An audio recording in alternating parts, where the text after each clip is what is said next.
여러분들 오늘 혹시 집에서라도 무슨 일이 있었던 거 아니시죠?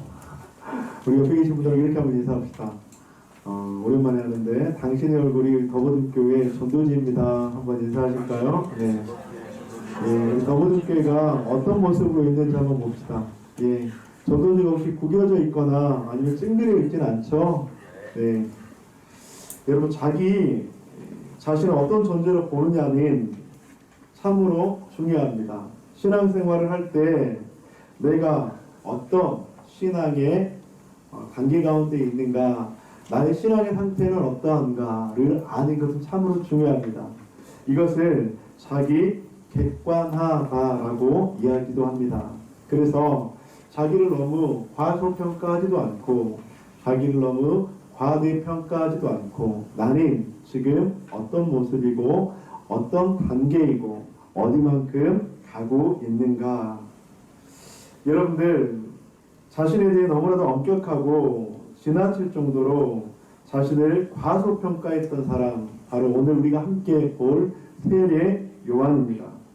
여러분, 세례 요한은 자신의 대단함과 뛰어남을 극도로 절제하고 과소평가했던 사람입니다. 여러분, 세례 요한이 왜 대단하고 뛰어났는지 간단하게 좀 말씀드리겠습니다. 세례 요한은 태어날 때부터 그런 모습을 가지고 있었습니다. 나이 많은 엘리사벳이 출산이 불가함에도 불구하고 하나님의 능력으로, 하나님의 놀라운 기적 같은 일로 그렇게 출산을 하게 됐죠. 태어날 때부터 나실인이라는 구별된 사람이기도 했습니다. 광야에서 지내는 사람이었습니다. 메뚜기와 석청을 먹으면서 광야에서 살아가는 범상치 않은 사람이기도 했습니다. 여러분들, 유대 광야는 굉장히 척박한 땅이에요. 그 땅에서 메뚜기와 석청을 먹고 지내고 살 수 있었다고 하는 것은 보통 사람이라면 조금은 불가능했던 일이라고 하는 것이죠. 여러분, 그런 세례 요한을 또 구약에서는 어떻게 표현을 하느냐. 여러분들, 이스라엘의 죄악으로 말미암아 하나님께서는 이스라엘 백성들에게 계속되는 징계를 내려주셨죠. 그리고 급기야 이스라엘 백성들이 하나님께 돌이키지 않자 BC 722년에 북이스라엘은 아수르라는 나라를 통해서 멸망을 하게 하십니다. 그리고 BC 586년 남유다는 바벨론이라는 나라에 의해서 멸망을 하게 하십니다. 그런데 그 멸망은 완전한 멸망은 아니었습니다. 왜냐하면 70년이 지나서 하나님께서는 이스라엘을 그 포로에서 귀환을 시켜 주었기 때문입니다. 여러분이 70년이라는 시간, 어쩌면 굉장히 힘들고 어렵고 회개하고 돌이킬 만도 하지만 이스라엘 백성들은 완전히 돌이키지 않았고 완전히 회개하지도 않았습니다. 여러분들, 구약 성경의 마지막 성경이 말라기서죠. 그 말라기서에서 보면 그들은 여전히 하나님을 경외하지 않는 모습으로 충만했습니다. 부정한 짐승으로 제사를 드렸습니다. 온전한 예물과 11조도 드리지 않았습니다. 하나님에 대한 관심이 사라진 지 오래되었죠. 하나님께서는 그 이스라엘에게 너무나도 큰 징계를 내리시는데 그것은 바로 단절이라고 하는 것이었습니다. 하나님께서는 이스라엘 백성과 400년 동안 대화하지 않으셨습니다. 침묵하지 않으셨습니다. 하나님께서 400년의 침묵을 깨시는데 여러분들, 그 서막을 여는 사람이 누구냐 하면 바로 세례 요한이라고 하는 것이에요. 세례 요한의 설교는 대단하고 뛰어났습니다. 천국이 가까이 왔다. 독사의 자식들아 회개해라. 그는 거침없이 말씀을 선포했고 주저없이 외쳤습니다. 여러분들, 이 세례 요한의 외침과 고백은 수많은 사람들에게 반향을 불러일으켰습니다. 그리고 수많은 사람들이 그에게 몰려들었습니다. 400년 동안 침묵하셨던 하나님께서 과연 저 사람을 통해서 우리들이 구원해 주실 것인가? 구약에서 그렇게 이야기했던 그 메시아가, 선지자가, 엘리야가 과연 저 사람인가? 그래서 그 세례 요한에 대해서 누가복음에서는 그가 어떤 사람이었는지 이렇게 표현을 하고 있죠. 3장 15절. 백성들이 바라고 기다림으로 모든 사람들이 요한을 혹 그리스도신가 심중에 생각하니. 400년의 침묵을 깨고 구약에서 그렇게 이야기했던 너희를 구원한 그리스도가 혹시 세례 요한이 아닐까라고 많은 사람들이 생각했다고 하는 것입니다. 현대인의 성경에는 이렇게 고백합니다. 백성들은 메시아를 무척 기다리고 있었으므로 혹시 요한이 그가 아닌가 하고 모두 속으로 생각하고 있었다. 얼마나 대단하고 뛰어났던지 마태는 이렇게 표현을 합니다. 마가복음 11장 11절 함께 읽겠습니다. 시작. 내가 진실로 너희에게 말하노니 여자가 낳은 자 중에 세례 요한보다 큰 이가 없다. 세례 요한이 얼마나 뛰어나든지 충분히 짐작할 만한 성경의 증거들입니다. 그런데 여러분들, 저는 오늘 세례 요한의 그 뛰어남과 대단함을 여러분들과 함께 나누고 싶지는 않습니다. 오늘 이 예배를 통해서, 말씀을 통해서 세례 요한의 뛰어남과 대단함이 아닌 세례 요한의 어떤 특별한 부분을 함께 나누고 싶어요. 세례 요한에게서는 분명한 특별함이 있었습니다. 오늘 두 가지를 함께 나누고 싶은데요. 첫 번째로는 세례 요한은 영적 용기가 충만한 사람이었습니다.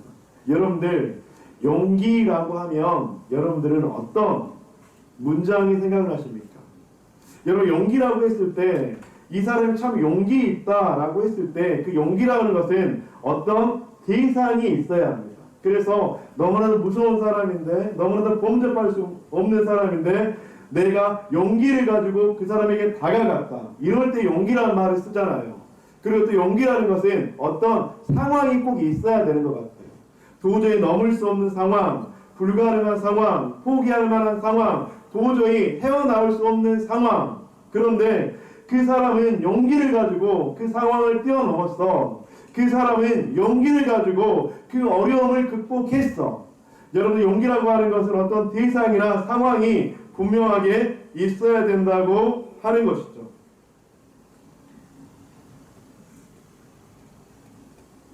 그런데 여러분들, 세상에서 말하는 이런 용기와 오늘 본문에서 말하는 세례 요한에게서 나타났던 영적 용기는 조금은 달라 보입니다.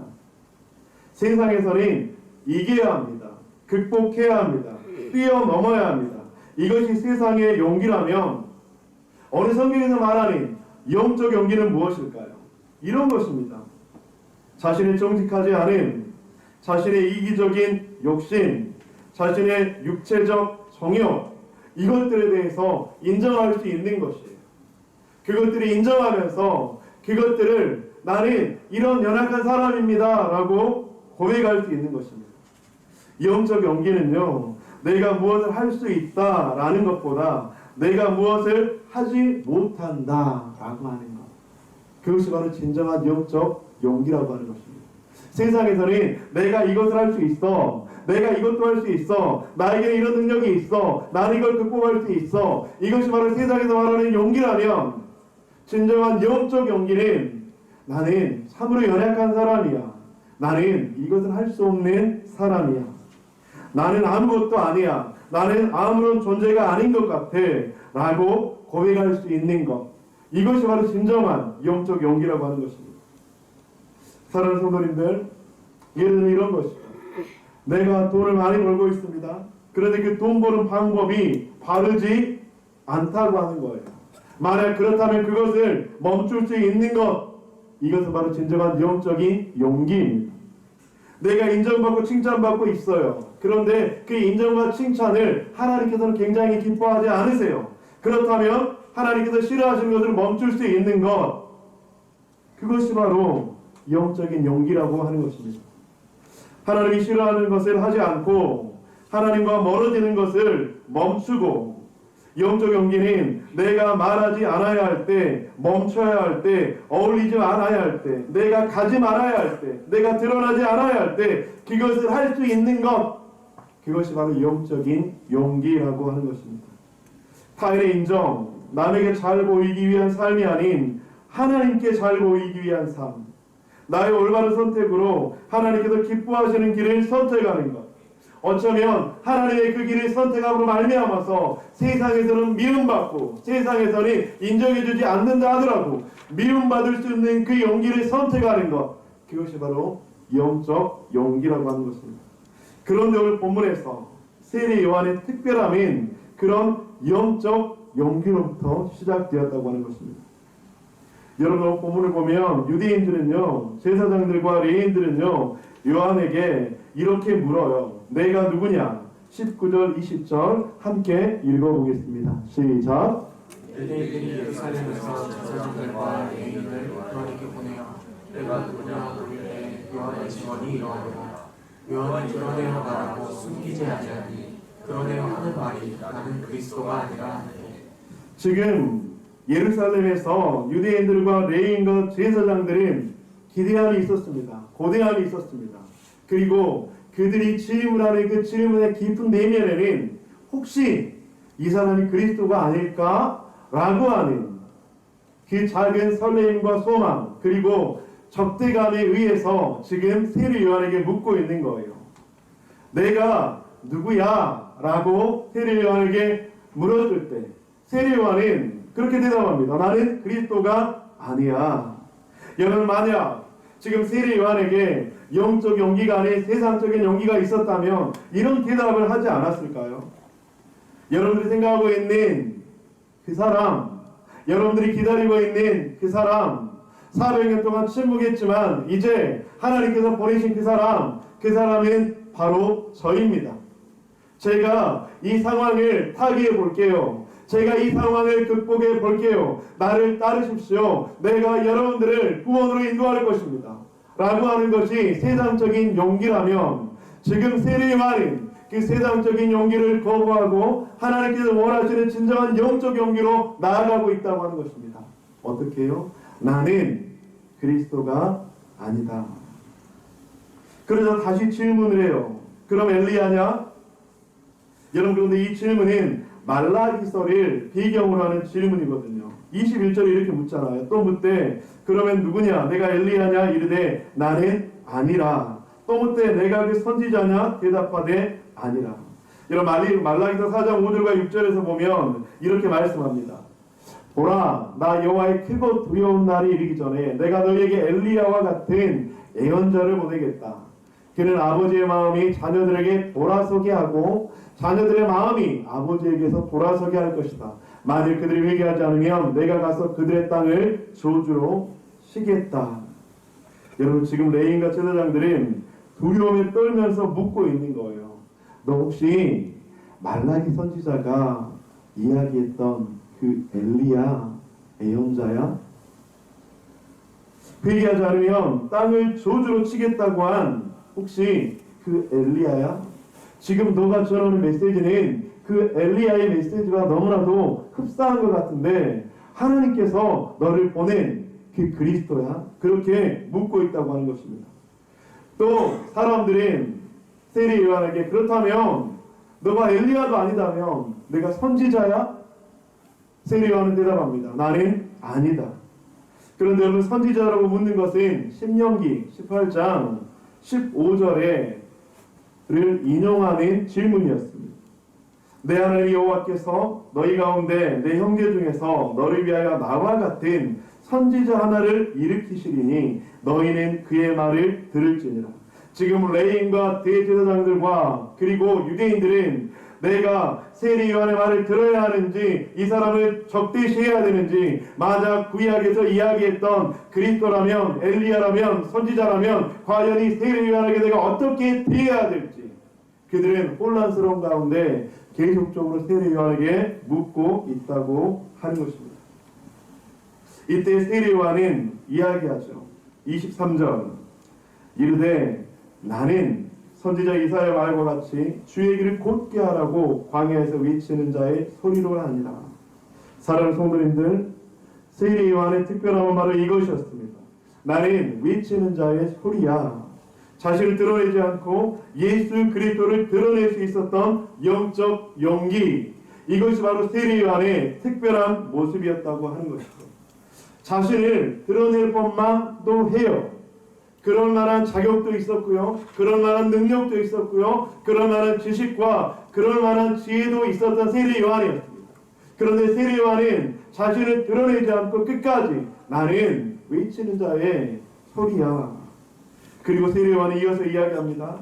27절 곧 내 뒤에 오시는 그이라 나는 그의 신발끈을 풀기도 감당하지 못하겠노라 하더라.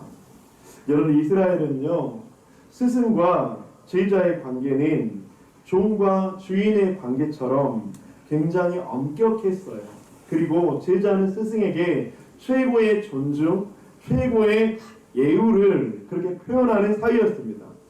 종과 노예나 다름없이 그렇게 제자들은 스승을 대했다고 하는 것이죠. 그런데 제자들이 스승에게 모든 것을 다 대했지만 한 가지만 하지 않은 것이 있었는데, 그것이 무엇이었냐면 스승의 신발을 만지지 않았다고 하는 거예요. 여러분들 고대 근동 지역에서는 여러분들 신발끈을 묶고 신발에 모래나 흙이 들어가지 않도록 하는 것이죠. 그래서 누군가의 집에 갔을 때 그 신발끈을 풀어주는 유대의 관습이 있었습니다. 그런데 그 신발끈을 푸는 사람이 누구였을까요? 그 집에 노예나 종이 그 신발끈을 풀어주었습니다. 그런데 세례요한은 지금 무엇이라고 이야기하고 있습니까? 나는 그 신발끈을 풀기도 감당하지 못하는 그런 사람. 세례요한은 지금 종보다 노예보다 더 자신을 낮고자 하는 모습으로 그렇게 표현하고 있다는 것입니다. 사랑하는 성도님들, 여러분 겸손이 무엇이라고 생각하십니까? 하나님께서 원하시는, 말씀하시는 진정한 겸손인 하나님 앞에서 자신을 올바르게 아는 태도입니다. 겸손은 하나님 앞에서 자신의 위치를 아는 것이고, 하나님이 해야 될 일과 내가 해야 될 일을 분명하게 구분할 수 있는 것, 그것이 바로 겸손한 모습이라고 하는 것이죠. 하나님, 이것은 내가 할 일이 아니에요. 하나님께서 도와주셔야 돼요. 하나님, 이것은 하나님의 영역이에요. 하나님의 능력과 하나님의 놀라운 기적과도 같은 일들로 말미암아 이 일들을 감당해 주시옵소서. 이렇게 하나님께서 하실 일을 기대하고 의지하고 바라보는 것, 그리고 내가 할 수 있는 기도의 자리에서 기도하며 내가 할 수 있는 헌신의 자리에서 헌신하는 것, 이것이 바로 진정한 겸손의 모습이라고 하는 것입니다. 하나님, 저를 도와주시옵소서. 하나님, 저에게 힘을 주시옵소서. 하나님, 저에게 능력을 주시옵소서. 하나님, 저에게 은혜를 주시옵소서. 하나님, 저를 살려 주시옵소서. 이것이 바로 진정한 겸손의 모습이라고 하는 것입니다. 세례요한의 특별함은 바로 이런 자기 자신을 철저하게 낮고 낮추며 그렇게 바라보았던 영적 용기에 있었다고 하는 것입니다. 그러나 세례요한이 또 한 가지, 오늘 본문에서 우리들에게 주시는 세례요한의 특별함은 무엇이었을까요? 두 번째로는 세례요한은 영적 통로라는 사실을 분명하게 인식했습니다. 여러분, 세례요한은요, 자신의 특별함, 제가 지금 세례요한의 특별함을 이야기했잖아요. 자신의 특별함으로 자신을 드러내지 않았다고 하는 거예요. 자신의 특별함을 통해서 누구를 드러냈다고요? 예수 그리스도. 예수 그리스도만을 드러내는 통로였다고 하는 것입니다. 나는 광야에서 외치는 자의 소리일 뿐이야. 나는 아무것도 아니야. 우리 23절 우리 다시 한번 읽어보도록 하겠습니다. 시작. 나는 선지자 이사야의 말과 같이 주의 길을 굽게 하라고 광야에서 외치는 자의 소리로라 하니라. 광야에서 외치는 자의 소리로라 하니라. 여러분들, 고대 근동 사회에서는요, 전쟁에서 승리했을 때 그 전쟁에서의 승리의 소식을 누가 가장 먼저 그 나라에 전했을까요? 그것은 바로 전령이라고 하죠. 전령들이 가장 먼저 그 전쟁의 소식을 전했다고 하는 것입니다. 여러분, 전쟁터에 나가 있는 수많은 군사들, 그런데 그 군사들 뒤에는 수많은 백성들이 전쟁의 결과를 기다리고 있을 거예요. 노심초사, 우리나라가 어떻게 됐을까? 우리 병사들이, 우리 군대가 어떻게 되었을까? 혹시라도 패하지 않았을까? 혹시라도 패했으면 우리가 도망가야 되지 않을까? 그들은 노심초사 최전방에서의 전쟁의 소식을 기다리고 있습니다. 그런데 그 군사들이 승리하고 돌아오는 그 길은 빨리 이루어지지 않죠. 그래서 전쟁에서 승리했다면 그 승리의 기쁜 소식을 전령이 가장 먼저 이 나라와 백성들에게 선포했다고 하는 것입니다. 이스라엘 백성들이요, 우리나라가 이 전쟁 가운데 승리했습니다. 왕 대신 하나님의 놀라운 은혜를 말미암아서 우리가 승리했습니다. 여러분들, 그것이 바로 외치는 자였습니다. 그런데 여러분, 성경을 자세하게 볼까요? 성경에서 세례 요한은 자신이 외치는 자였다고 말씀합니까? 아니면 외치는 자의 소리였다고 이야기합니까? 외치는 자의 소리로다. 그렇다면 외치는 자가 분명히 있었겠죠. 외치는 자는 누구일까요? 예수 그리스도.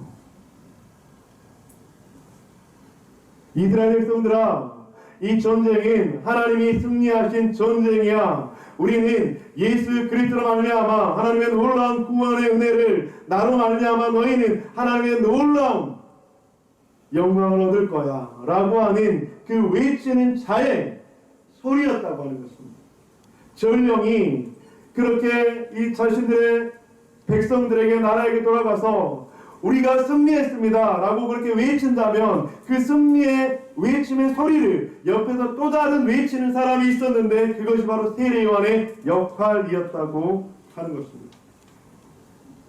세례 요한은 그 소리에 불과하다라고 이야기를 하고 있습니다. 여러분, 오늘 성경을 보면서 저는 26절과 27절이 이 세례 요한을 보면서 다시 한번 너무나도 깊게 와닿았습니다. 26절, 27절 함께 교독하겠습니다. 요한이 대답하되 나는 물로 세례를 베풀거니와 너희 가운데 너희가 알지 못하는 한 사람이 섰으니 곧 내 뒤에 오시는 그이라. 나는 그의 신발끈을 풀기도 감당하지 못하겠노라. 여러분, 26절, 27절을 보면 저기에서 가장 핵심이 뭐라고 생각하세요? 저는 이전까지는 이게 이 두 구절의 핵심 구절이라고 생각했거든요. 요한이 대답하되 나는 물로 세례를 베풀거니와 27절 나는 그의 신발끈을 풀기도 감당하지 못하겠노라. 세례 요한에 대해서 지금 묘사하고 있잖아요. 저는 이 구절 가운데 이 두 구절이 나는 물로 세례를 베푸는 사람이야, 나는 그의 신발끈을 풀기도 감당하지 못하는 그런 겸손한 사람이야 라고 생각을 했었습니다. 그런데 여러분들, 이번 말씀을 준비하면서 저는 이 두 구절이 아닌 다른 구절이 저의 마음속 깊이 와 닿았습니다. 우리 다시 한번 볼까요? 26절, 27절 너희가 알지 못하는 한 사람. 27절 내 뒤에 오시는 이. 여러분 보이십니까? 세례 요한은 지금 이것을 이야기하고 싶었던 거예요. 나는 물론 세례를 베푸는 사람이야 가 아니라 너희 가운데 너희가 알지 못하는 한 사람이 있어.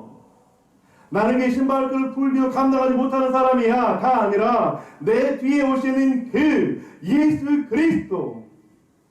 이것이 바로 세례 요한의 영적 폭로됨의 모습이었다고 하는 것입니다. 사랑하는 성도님들, 이번 한 주 이 예수 그리스도를 만나는 저와 여러분들 되시기를 간절히 축복합니다. 너희 가운데 너희가 알지 못하는 한 사람 예수 그리스도, 내 뒤에 오시는 예수 그리스도, 그 예수 그리스도는 우리의 눈물을 닦아주실 것입니다. 그 예수 그리스도는 우리의 소망이 되어주실 것입니다. 그 예수 그리스도는 우리의 삶을 인도하시고 책임지시고 우리와 함께 하실 것입니다. 그 예수 그리스도가 우리와 함께 한다면 우리는 이 세상을 넉넉히 이길 수 있는 힘을 주님께서 주실 줄 믿습니다. 이번 한 주 그 예수 그리스도를 바라봅시다. 그 예수 그리스도를 의지합시다. 예수 그리스도 더욱더 갈망하는 이번 한 주 되시기를 주님의 이름으로 간절히 축원드립니다. 박노예라는 시인의 이 시가 참 와닿았더라고요. 너의 하늘을 보아. 제가 한번 읽어드릴게요. 내가 자꾸 쓰러지는 것은 내가 꼭 이룰 것이 있기 때문이야. 내가 지금 길을 잃어버린 것은 내가 가야만 할 길이 있기 때문이야. 내가 다시 울며 가는 것은 내가 꼭 피워낼 것이 있기 때문이야. 힘들고 앞에 안 보일 때는 너의 하늘을 보아. 내가 하늘처럼 생각하는 너를 하늘처럼 바라보는, 너무 힘들어 눈물을 흘릴 때는 가만히 내 마음 가장 깊은 곳에 가닿는 너의 하늘을 보아. 사랑하는 성도님들, 이번 한 주 하늘에 계신 그 하나님을 바라보는 저와 여러분 되시길 간절히 축복합니다. 자꾸 쓰러져도 길을 잃어버린 것 같아도 힘들고 앞이 안 보일 때라도 하늘에 계신 하나님, 우리의 소망이 되시고 위로가 되신 그 하나님을 바라보며 나아갑시다. 세례 요한의 영적 용기를 마음에 품읍시다. 세상이 기뻐하는 길이 아닌 하나님이 기뻐하는 그 길을 나아갑시다. 세례 요한의 영적 통로됨을 기억합시다. 내가 드러나는 것이 아닌 나를 통해 예수 그리스도가 드러나고 그 예수 그리스도를 바라고 의지하며 나아갈 때 우리의 삶은 이번 한 주 승리 있게 될 줄 믿습니다. 그런 은혜가 이번 한 주 있기를 주님의 이름으로 간절히 축원드립니다.